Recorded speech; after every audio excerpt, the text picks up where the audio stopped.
Bienvenue dans cette nouvelle vidéo. Aujourd'hui, je vais vous montrer comment je découpe et comment je rabote ce panneau que j'ai récupéré dans une armoire dont je vous ai déjà parlé dans une précédente vidéo.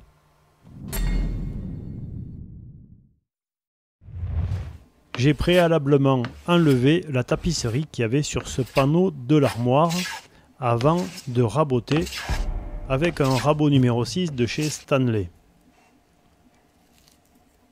C'est du noyer et c'est pour ça que j'essaye de le récupérer.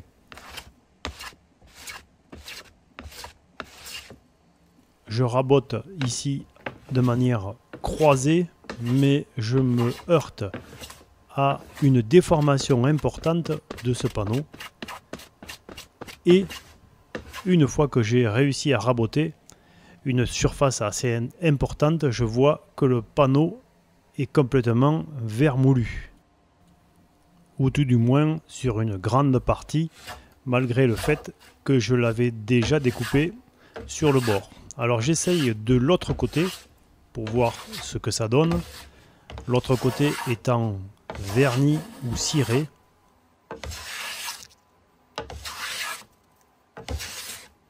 Avec des défauts importants, et j'essaye de voir quelle est la qualité du bois qui est dessous. On peut voir ici qu'il est tuilé, mais il est aussi flambé, et que le flambage m'empêche, ou tout du moins va générer une perte importante d'épaisseur si je continue à raboter une telle largeur. Et ce qui devait arriver arriva, c'est-à-dire que j'ai oublié, ou tout du moins je n'avais pas vu ce clou. Et ce clou, eh bien, il a abîmé le rabot, c'était prévisible. J'avais identifié ce risque quand j'ai récupéré ces armoires et que j'avais décidé d'essayer de récupérer du bois dedans. C'est qu'il y a des clous, beaucoup de clous, cette armoire était clouée en fait, elle n'était pas chevillée. Et il y avait des clous partout, même aux endroits où il ne devait pas y en avoir. Sur un rabot manuel, l'impact est modéré. Sur le rabot de mon combiné, j'aurais eu 3 fers à re-affûter. Je continue donc à essayer de nettoyer au rabot grossier, parce qu'ici, c'est une lame qui est courbe. Et je me heurte assez vite à la problématique de la fixation du panneau pour le rabotage. Ici, j'utilise des serre-joints, mais ces serre-joints, si je les mets des deux côtés, eh bien je n'arrive pas à raboter les angles. Donc je trouve un petit artifice qui vaut ce qui vaut, mais j'arrive à peu près à avoir une surface plane. Je vais utiliser maintenant le rabot de finition, c'est le rabot numéro 4. Le 6 ici, on voit bien la courbure de la lame qui permet de faire des copeaux profonds au milieu et faibles sur le bord, et le numéro 4 lui a une lame plate.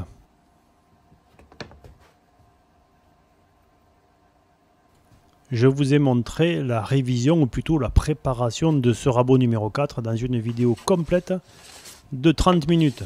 Donc si ça vous intéresse, je vous y renvoie, le lien est en description. Ici, je vais arriver à enlever les marques que l'on voit ici croisées du rabot numéro 6 avec plusieurs passages avec ce rabot numéro 4. L'allure de ce noyer est intéressante, même s'il y a beaucoup de déchets dans les panneaux et qu'il est encore, celui-ci, on le voit, tuilé, flambé, il est quand même déformé. Je ne pourrais pas l'utiliser comme ça. Je vais être obligé de faire quelque chose. Et côté serrage, c'est pareil, c'est pas évident. Il faut sans cesse déplacer les serre-joints pour arriver à raboter la surface. Donc je décide de faire autrement. Je vais d'abord, au regard du deuxième panneau que j'ai à faire, essayer d'éviter les bêtises, c'est-à-dire de ne pas raboter quelque chose qui est abîmé comme ça, qui est complètement vermoulu. Ça augmente la surface à raboter et ça donc diminue d'autant l'épaisseur quand il est tuilé ou flambé. Je vais donc commencer par enlever toutes les parties qui sont abîmées de ce panneau avant de le raboter. Le panneau, il est déjà en plusieurs morceaux. Donc j'enlève tout ce qui est malsain et je garde ce qui est sain. Ce qui fait qu'il reste déjà beaucoup moins de choses. Même ici, il y a des morceaux qui sont limites sur le bord.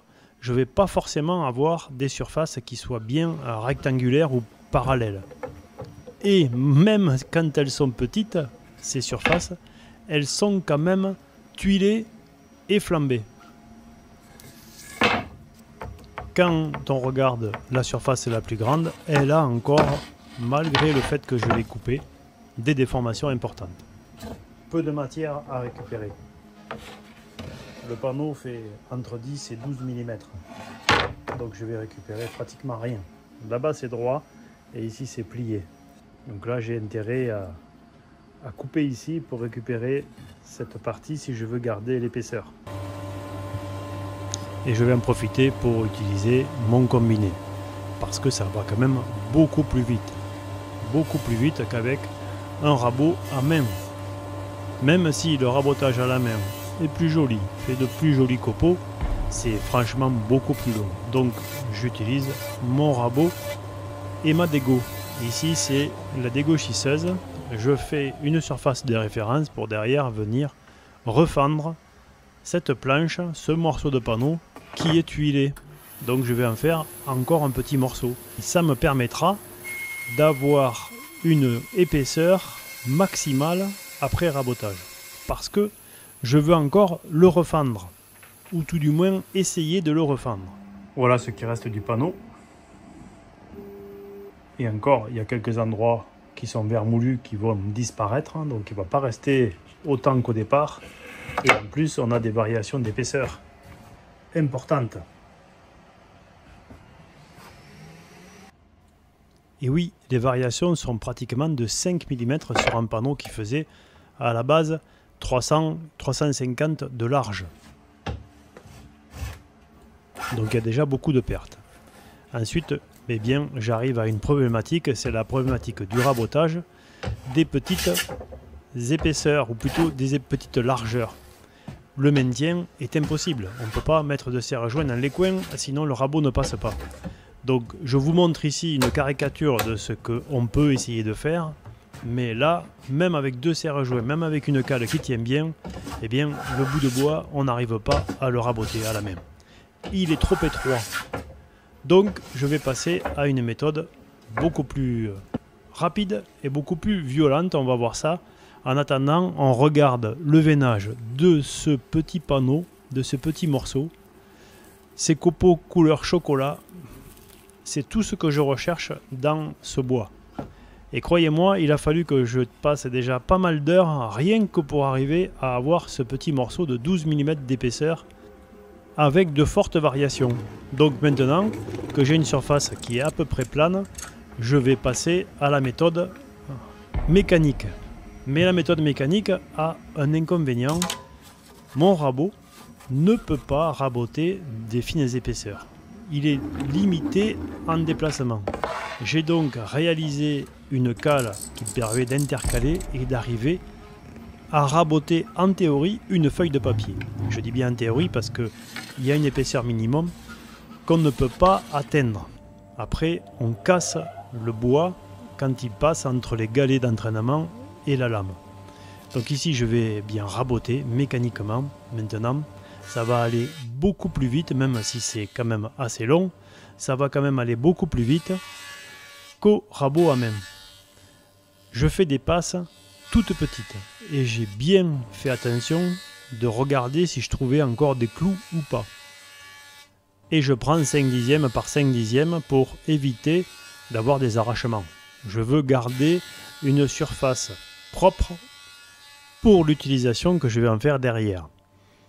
Je vais descendre très bas en épaisseur, mais là je vois déjà qu'il y a des morceaux qui sont encore vermoulus et que je ne vais pas pouvoir utiliser. Je vais à peine arriver à tirer un panneau de 400 de large sur les deux panneaux que j'avais déjà découpés. On le voit ici sur la droite, c'est vraiment vermoulu. Sur la partie du bois qui était tendre, les petits insectes s'en sont donnés à cœur joie. Il faut dire que ce bois a plus de 150 ans, je pense. Donc il est très sec, il était mal stocké et le résultat est là. Alors j'ai réussi à avoir quelques épaisseurs propres qui me permettent d'envisager une refente. Une refente, ça veut dire que je vais couper le bois dans le sens de l'épaisseur. Ici j'utilise une scie à ruban et la hauteur est assez faible, c'est vraiment très raisonnable pour la refente, même si le bois est dur. On va le voir tout à l'heure. Le bois est dur et malgré le temps de séchage, qui est de plus d'une centaine d'années, on voit qu'il a encore des tensions internes. Regardez comment il se déforme. Donc je garde un maximum de surépaisseur, autant que je peux, mais j'essaye aussi de récupérer un maximum de bois. C'est ou plutôt un équilibre pas facile à trouver. J'alterne donc entre refente et rabotage pour essayer de récupérer le maximum de surface pour faire mon panneau. J'ai un panneau à faire qui doit faire 580 mm par 400 et j'essaye de le faire en un minimum de panneaux. Ce panneau sera assemblé avec un joint plat. Je parlerai de ce joint plat dans une prochaine vidéo, comment le faire. Ici je vous montre juste une partie de l'étape qui permet d'approcher le joint plat. Parce que, eh bien, comme j'ai coupé des morceaux de panneau pour enlever les parties vermoulues, je n'ai pas forcément coupé droit. Donc j'essaye de m'approcher au final, ou plutôt au plus près de la surface finale. Mais, encore une fois, je vous montrerai la réalisation d'un joint plat dans une autre vidéo. Alors l'avantage dont je n'ai pas parlé jusqu'à maintenant du rabot à main, c'est qu'il fait de jolis copeaux qui permettent d'allumer le feu. Ça, c'est très intéressant. Parce que ça démarre fort avec ça, hein. Ça démarre mieux qu'avec du papier. Bon, parfois aussi ça fait beaucoup de flammes, vous allez voir. Mais rassurez-vous, je suis très prudent et je fais très attention parce que je suis entouré de bois et je n'ai pas envie de mettre le feu à mon atelier. Et ce moyen de chauffage est très efficace. On m'a souvent posé la question du ventilateur, du poêle. Mais regardez, j'arrive à avoir 20 degrés, 35% d'humidité, alors que dehors, il fait vraiment très très mauvais. Et c'est uniquement grâce au poêle. Avec bien sûr tout ce stock de bois, des armoires que j'ai dépouillées de toutes les parties dont je ne me servirai pas. Et il y en a beaucoup, beaucoup. J'ai essayé en rabotant d'aller au maximum de l'épaisseur, ou plutôt au minimum de l'épaisseur de semi-finition que je veux pour ces panneaux. Ici c'est 2 mm 60 et j'arrive encore à avoir des endroits qui ne sont pas usinés, des morceaux qui ne sortiront pas. J'ai passé beaucoup de temps à essayer de refendre, de raboter pour récupérer le maximum. Ici c'est même un montant que j'ai essayé de récupérer pour pouvoir rajouter au panneau parce que je n'avais pas assez de surface. On voit que le bois est très dur. On voit cette fumée, j'en reparlerai. Laissez-moi des commentaires si ce sujet vous intéresse. J'en reparlerai. C'est vraiment la refente, c'est vraiment particulier. Et j'ai rempli l'atelier de fumée. Parce que eh bien, le bois a brûlé. Et le rabotage continue.